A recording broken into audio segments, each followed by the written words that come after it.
Don't let anyone tell you Joe Barry isn't making adjustments to this defense. He's not just trying to play the hits. He's made real changes, and those changes have led to real improvements. Now, they face their biggest test of the season in a do-or-die matchup with the Detroit Lions. Plus, Lily Zhao is here for another fun episode of Zhao You Doing. It all starts right now.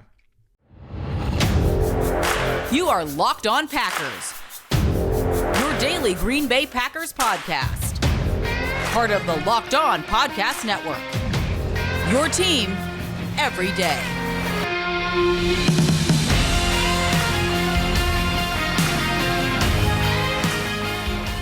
You are Locked On Packers, part of the Locked On Podcast Network, your team every day. I'm Peter Bukowski, and I cover the Packers for The Leap, a newsletter I would love for you to subscribe to. Follow me on Twitter, Peter_Bukowski. Follow the podcast on Twitter at Locked On Packers. Like us on Facebook. Subscribe to the podcast, iTunes, Spotify, Google Podcasts, wherever you find podcasts, you will find Locked On Packers, the number one Packers podcast on the internet, and the show for fans who know what happened. They want to know why and how. Today's episode brought to you by our friends at the Ultimate Football GM. Locked On Packers listeners get a 100% free boost to their franchise when they use the promo code Locked On in the game store. That's Locked On. So make sure you check it out today. Lily Zhao on the show with us today. We're going to talk to her about Packers Lions. We're going to talk to her about Packers Vikings. And we are going to talk to her a little bit as well about Damar Hamlin, that situation. Still very fresh in the minds of all football fans, and I don't want to go into it, but because we're going to do it with Lily. But I appreciate those of you who reached out yesterday and said, hey, you know what, I appreciate you mentioning it because it was something that I was thinking about as well. So we're going to talk about football for the most part on today's show. A really great way of framing some of the evolution of Joe Barry. You know, I was having a conversation on Twitter the other day with Rich Madrid and Sam Holman, who they really dig into the nitty gritty, the X's and O's, the technique, and some of the stuff. You know, Sam is big into the trench play, and Rich is big into the X's and O's and play design and all that cool stuff. And what we were talking about is that there is still this perception, even among some very smart people I think are generally informed and watch tape and know ball, if we're gonna do that think and act like Joe Barry is just doing the same thing that he's done all year, the same thing he did last year. That's not true, and that includes some people that cover the Packers that I generally think are smart and informed and watch the tape. Some of it is confirmation of priors, and some of it is just, I think it's really hard for national media to know about the intricacies and stay up to date on all that stuff. I just think it's really hard to do, even if you are someone who tries to watch the tape and be up to speed and all those things. It's hard enough for me to do it with one team, let alone 32. It's nearly impossible to do. But it started with conversations about fronts and varying the personnel that they were using. Like, there were times when they had 4 or 5 linebackers on the field. There were times when they would go to, those penny fronts have given way to using linebackers in different kinds of way. Quay Walker, you put Quay Walker and Preston Smith on the same side of the line of scrimmage, playing some of these 6-1 fronts. They've changed the way that they want to play, and it's not just about fronts and alignments. And Dari Karaher had this great stat that the Packers went from the second highest blitz rate in the NFL before their bye week to the lowest blitz rate in the NFL after their bye week. That's 42% blitz rate, which is a wild number, down to 10%. That is crazy. Now, the interesting thing is their sack rate actually got a lot better. It got a lot better. And that doesn't seem like it should make sense. They went from 20th in total sacks before the bye. They are 6th since the bye, blitzing way less. A 10% blitz rate is nothing. And I think this is a great reminder of what I've been saying all season, and that is zone defense doesn't have to be passive. We saw that on Sunday. This team played physical. This team played with juice and energy and verve and intensity. They flew around. Watching the coaches tape, I was like, who is this defense? They are glued to receivers. They're getting off blocks. They're making tackles with force. It was fun to go back and rewatch and experience again. And again, you don't have to blitz every play. You don't even have to blitz more than 1 out of 10 plays to have a defense that can get after the quarterback. By the way, 6th in sacks over the last month without Rashawn Gary. Pretty good. Pretty good. That's Justin Hollins. That's Kenny Clark. That's Kingsley Enagbare. That's Jaron Reed. That's good work getting one-on-one matchups.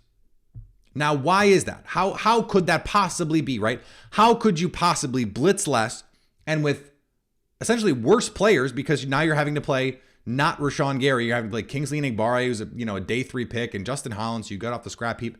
But those guys have been playing well, and part of the reason is the Packers have decided to mix their coverages a lot more. Also from Derek Carricker. The Packers defense has called either cover 2 or cover 6 on 46% of snaps since the bye. It was 11.5 before the bye. A lot less man, a lot less single high cover 3,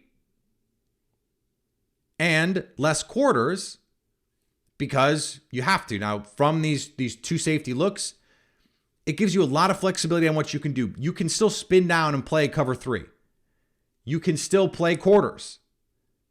Cover 6. You can play some of these combo coverages. You can play cover 2. Packers played a decent amount of cover 2 against the Vikings because it allowed Jaire Alexander to be physical on the outside and still understand, okay, the safeties are back there. If I miss, Kirk Cousins is going to have to put a whole shot in there with my safeties coming downhill. Now, you have to be able to stop the run from those formations, but the Packers have been better, which is to say not the worst team in the league against the run over the last few weeks. Now, they haven't played great running teams, although the Bears are a very good running team.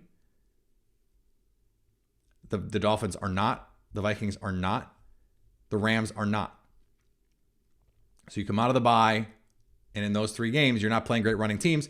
We'll see. The Lions aren't a great running team either.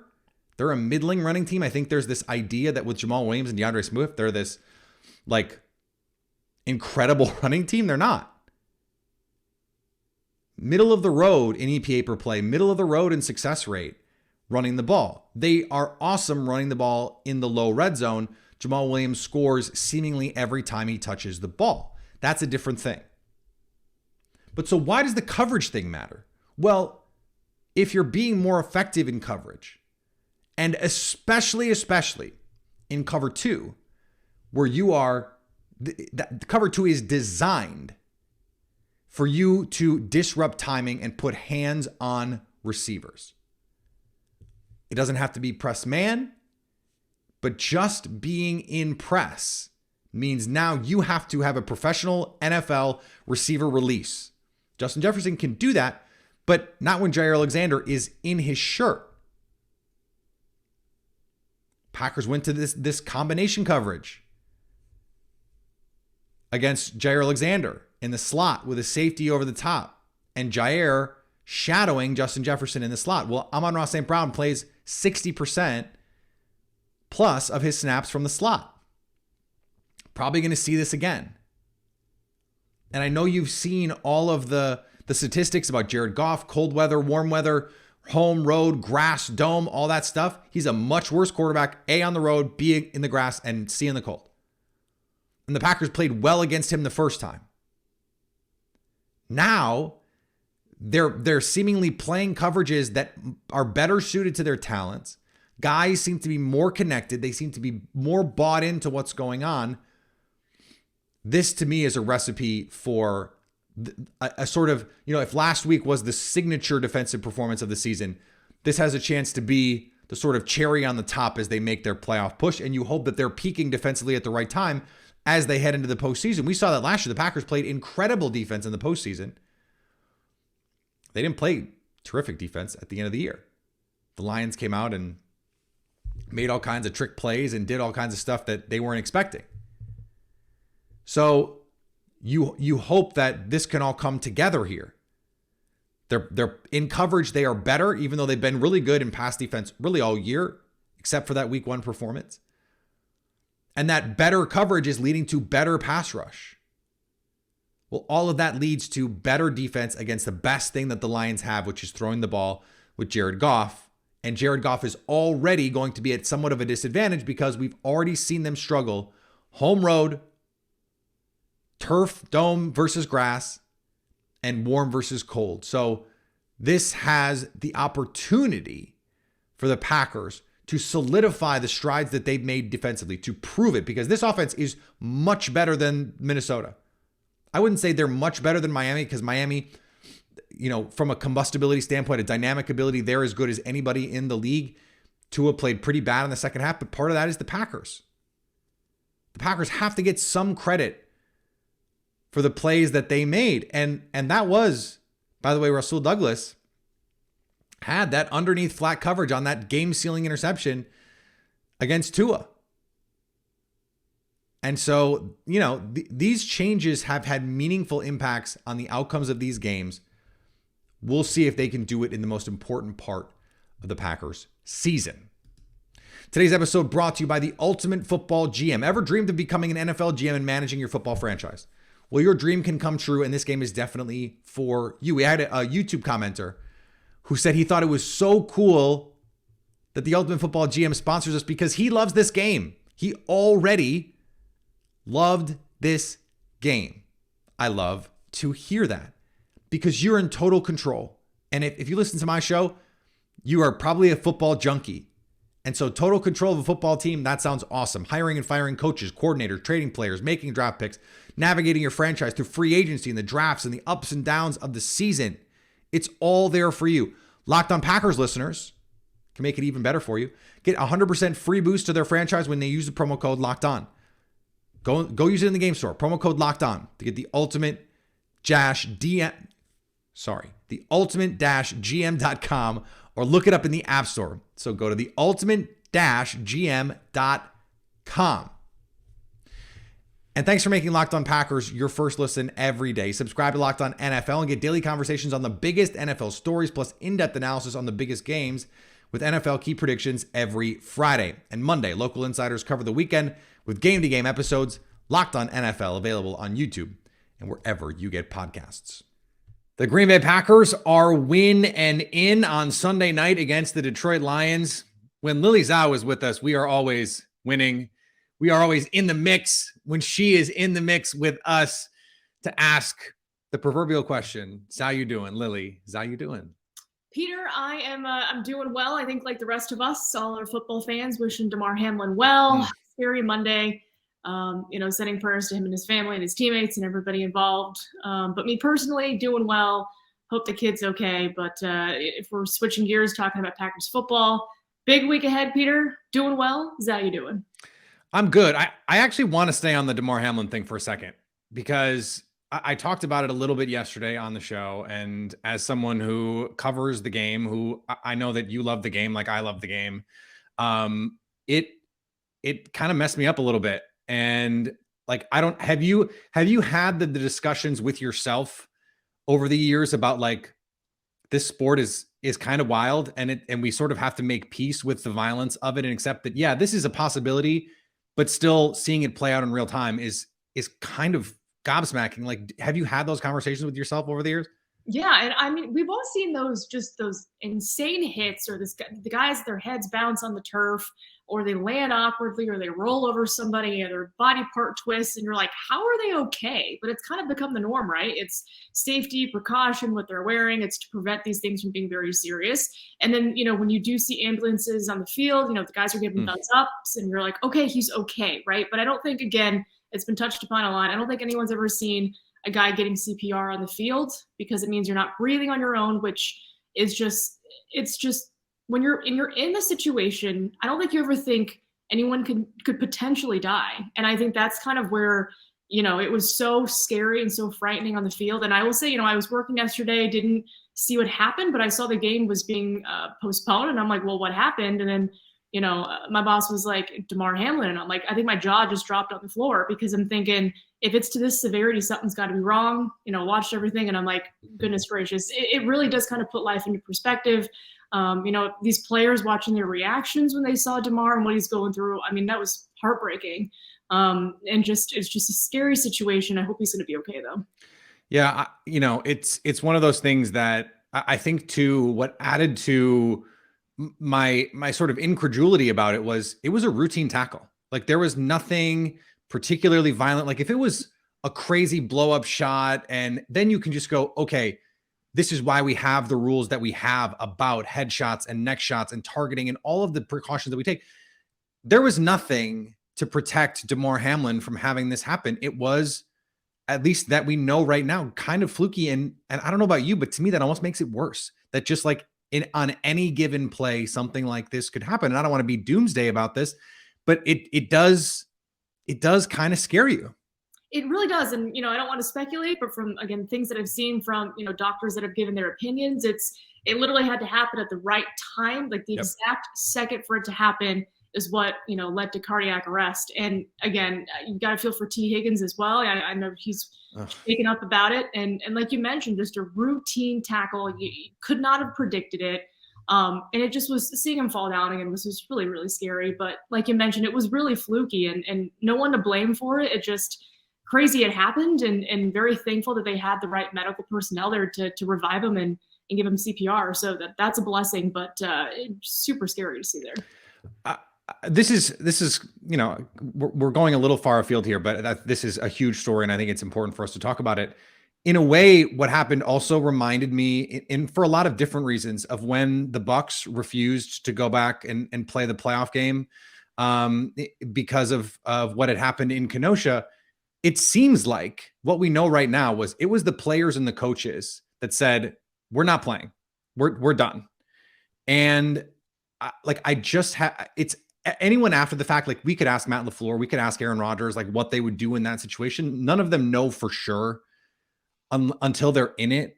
But I think it's worth, I just want to give those guys and those coaches so much credit for saying this is so important, and so much more important than what is the most important game of their season, potential Super Bowls, careers on the line, all that stuff. And they said, you know what? This guy's health is so much more important than that. And I think that's gone a little unnoticed in all of this, because we're all so concerned about Damar Hamlin. And of course we are, but those guys, I think, deserve so much credit for being in that state, in that moment, to have the wherewithal to be like, we're not doing this, in shock, and still say this is the right thing to do, because I think it was the right thing to do. 100%. I mean, you're talking about life over a game of football, right? At the end of the day, call a spade a spades. It's one 24-year-old's life versus playing a football game. And, so many props, like you mentioned, Zach Taylor going over to Sean McDermott, those guys being able to call it. And you look at the state of these players. I mean, Josh Allen and Stephon Diggs, those guys were crying. I mean, how do you expect them to come back onto the field to play a meaningful football game? I mean, 100% the right call. The players, again, they're grown men. They're going to be, and they made the right decision, sticking with their teammate and not getting back on the field. And I don't think anyone really expected them to keep playing because of the magnitude of the situation. If it was a routine injury, yeah, you're going to play on, but this is not routine. It was a matter of life or death, and everyone made the right call there in terms of, postponing the game. Don't know what's going to happen with that, but that's kind of minuscule in terms of the health of Damar and everybody involved. There's no easy way to transition out of that. But again, we did yesterday, and I I just think it's an important conversation to have. I appreciate your willingness to do that and your candor and your perspective in all of that as someone else who covers this for a living. So let's move into the Packers and this Sunday night matchup. I'm fascinated they made this the Sunday night game with the Seahawks playing early. And we talked about it a little bit yesterday on the show. There is this idea, I think, from some people, potentially myself included, I don't know how I feel about it for sure, that the Lions might actually be more dangerous if they're eliminated than if they aren't. Do you have a take on that? Do you come on one side or the other? Like, hey, it's actually better if the Packers are playing a Lions team that has something to play for because it's more unfamiliar, whatever the reason. Like, do you have a side on that? I guess there's arguments to be made for both sides, right? I think regardless of the situation, it's going to be tough because Mr. Campbell likes to have some trick plays in there. So maybe potentially if they're eliminated, it's just going to be like, we don't care. We're just going to throw everything at them and see if they can defend anything. So maybe they are more dangerous if they're out of it. But even if they're still playing for a spot, I mean, they're still going to want to win the game. It's either you win the game, you make the playoffs, or you spoil the Packers. It's going to be, I shouldn't say a win-win for them, but in that situation, it's a win-win if they can spoil Green Bay season and keep them out of the playoffs. Regardless, I think this is an offense that can score. There's some trickery. There's Jamal Williams, who I know wants to get in the end zone, and they want to end the Packers season. So I think regardless of the outcome, it's still going to be a really, really tough game for the Packers, but it's a game they should win. Yep. As the official reporter on Jamal Williams for a long time, no one knows about him better than you. He's going to break Barry Sanders' record if he hasn't. I think he has not yet broken Barry Sanders' record for touchdowns.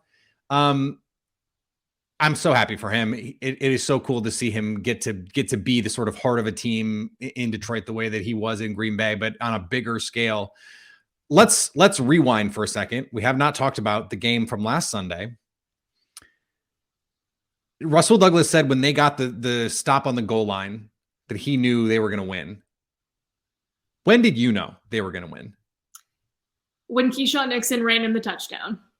I think that's I say this because, again, I think a lot of us were thinking on that punt block, we're thinking, oh no, here we go again. They're going to nothing. Packers offense not going to do anything. I was thinking that. After the goal line stop, I'm like, okay, I'm encouraged. And then I think when I saw Keyshawn run that touchdown in, I'm like, there just was this feeling of, okay, this team is juiced now. I mean, they have it in them. And then even Mason Crosby's field goal, I'm like, that thing's going in. I said that before. I'm like, before he even kicked it, I'm like, it's going in. And it did. I mean, everything really went their way in that game. And I think Keyshawn's touchdown, in my perspective, is the spark that kind of changed everything. So I love the confidence. That is Jaire level confidence. For me, it was the pick six. And I was just like, okay, it's just not the Vikings day. All of the dumb, I even texted Jason Hirschhorn and I was like, I guess all of the dumb luck from the Vikings season is just going to all come crashing down in one half. And it did. And that's what happened. I want to ask you about what I thought was a really fascinating story about Joe Barry giving Jaire Alexander and Russell Douglas essentially the decision on if Jaire was going to follow Justin Jefferson. It was a story from Ryan Wood. What did you think of that as an idea? Like, I was fascinated. They were just like, yeah, you guys figure it out. You decide if that's what you want to do. And if it is, great. And if it's not, great. We'll figure it out. Yeah, it reminded me of what happened when Mike Pettin was in town, right? The guys went to him and they're like, hey, these are our opinions, listen or don't. And they listened and they played so much better. I think that's kind of what I got from this as well as, we saw what happened in week one with the scheme that we had. It did not work against Justin Jefferson. And these guys gave their understatement. It did not work. It did not work, yes. These guys gave their opinions. They're going to shadow Justin Jefferson, and it worked to perfection. 1 catch, 15 yards. It's something where I applaud Joe Barry for being able to kind of say, you know what, I am the coach here, but I want to listen to what my guys say. And they can back up their talk. They can back it up on the field with their play, and they certainly did. So I liked what I saw. I enjoyed that narrative there from Ryan. And I'm happy that it happened because had it not, I mean, we would be talking about a different ball game and maybe a different outcome. And maybe we're talking about the draft right now. So, yeah. And we're probably talking about the Packers looking for a new defensive coordinator. And so this defense has really keyed this run here over the last couple of weeks. It's funny you mentioned the Mike Pettin thing because after the game, I brought up the Mike Pettin thing as well. I very much thought of that same idea, but this is the healthy version of that, right? In the Mike Pettin case, the guys did not like the defense that was being played, and they had to go to Mike Pettin to say, Mike, we can't keep doing this. In this case, it was Joe Barry saying, hey guys, tell me what you're most comfortable with, and we'll do that. And empowering your players. And that just, like, I feel like that is another extension of Matt LaFleur saying, we're going to be led by our players. And yes, it's our job as coaches to put them in the best position possible. But this to me seems like an extension of Matt LaFleur. What do you think of that idea? Yeah, it's a great point there that you made. And I do agree, because again, we see how Matt LaFleur is able to lead, right? I mean, there's a reason why these guys love him so much in the locker room. It's his ability to relate. It's his ability to say, hey, I am your head coach, but I want your opinion as well, because we're a team. It's not like, Matt LaFleur is going out there and he's telling everybody, like, I want you to do this, that, and the other. It's, I want your opinion as your coach, and let's go with it. I think that was an extension there with Joe Barry, and very happy they made it happen, because again, these players know their strengths. I know Jaire is confident, but he's confident for a reason, right? Because he's a really good cornerback. So when he's saying, hey, I want this to happen, and Joe Barry says, hey, why the hell not? Didn't work week 1 with what I was doing, so let's have what you're doing. And it worked. I mean, that's exactly what you want to have happen. And the guys were happy in the locker room. They were ecstatic with the result of the game. And it had to start with that defense, which, I mean, really has impressed me this last month. I mean, if you'd asked me a month ago, would we be kind of leaning on the defense and their turnaround in this run? I don't know if I would have told you yes, but now I can. The big hat, yes or no? Yeah. Yes, because it's Jaire and it's funny. And yes to Elton, because it's funny. I don't know if I could pull it off, but you're wearing big hats week 17 and a post-game presser means something good is happening, and I like it. Also, after you just clamped maybe the best receiver in the league. I mean, that's the thing. The difference is you're much more petite than those guys. So like the big hat on you would be a really, really big hat. Whereas like on Elton Jenkins, it's sort of like, oh, maybe he bought the wrong size. Like, no, yeah. I mean, obviously not. But like I still can't believe that it's not Photoshopped every time I see the clips of Jaire talking in the locker room. It's so great. As we move forward here, the Packers offensively, I think quietly the offense has been kind of meh in the passing game. It's been the run game. It's been the defense that have carried them over the last couple of weeks. And Aaron Rodgers makes 1 or 2 plays, like the throw to Mercedes, or, Christian Watson hits the big end around against the Bears. How do they find some more consistency and get Aaron Rodgers and these pass catchers rolling a little bit? Because we haven't really seen them roll in a while. It's like, I'm just thinking maybe it's all of a culmination of it's going to happen week 18 is when the Packers passing game is just going to take over. I think they were trying a little bit too hard to get to Christian for that long touchdown against the Vikings, which I all think that we were hoping to see. It just didn't happen. He was open. They just couldn't get it to him. Couldn't get it to him. I think they were trying to force it there. But to your point, it's kind of been a little ho-hum. I mean, guys have made drops infrequently, but it hasn't been this explosive offense that we're used to seeing. And when you look at the last time they played the Lions, the win was there for the taking. They just couldn't get it done offensively. 0 for 4 in the red zone, 3 picks by Rodgers, not their best field day. I have to think it's going to be a completely different script. I think if they can just get those intermediate game or passing game going and just try to hit a deep shot, maybe not like 50 plus yards, just try to get it, just ease back into it. I think that's when you can find the strength for this passing attack. And again, I know guys are injured, they're coming back in, whatever, but Christian didn't really practice in that entire week, so maybe that was a factor with it as well. But now that he's back, I expect a better passing game from the Green Bay Packers offense, and I expect to see it Sunday. This idea, and you and I have talked about it a number of times this season, because it felt like, and this is kind of fascinating to me, it felt like in the middle of the year, and maybe even early in the season, that the Packers most closely embodied this, if you punch them in the mouth, they will not fight back idea. It happened in the second half against Washington, in the second half against the Giants, in the second half against the Jets. And their season got punched in the mouth. And they have responded. And in these games, they go down by double digits to Miami. They come back and win. They go down against the Bears. They come back and win. To what degree do you think this narrative has been put to bed by what we've seen over the last month? I think it has. And I also think it was a different kind of narrative against the Vikings, right? Because it was the let's not play to lose narrative with the Vikings, because we all know they can come back and win. And the Packers really just put that to bed early third quarter or in the third quarter.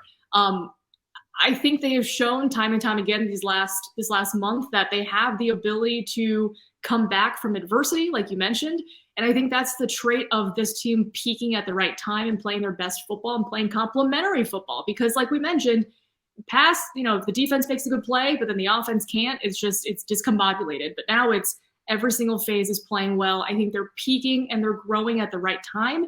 And I think that comes with also playing just very, very good complementary football. And I think that is why they're able to overcome adversity. And I think that's going to help them if they can get into the playoffs. That's going to be one of their strengths, I think. It's remarkable. Matt LaFleur and Aaron Rodgers, as a duo, have lost one game in December and January, and it was a game against the Detroit Lions in which they did not try to win because they did not have to win. So if that can be translated this week, and then maybe let's try it in the postseason, that would be a good start. They might really have something. Lily, we get to do this at least one more time, hopefully several more times. Hopefully we're doing it in February.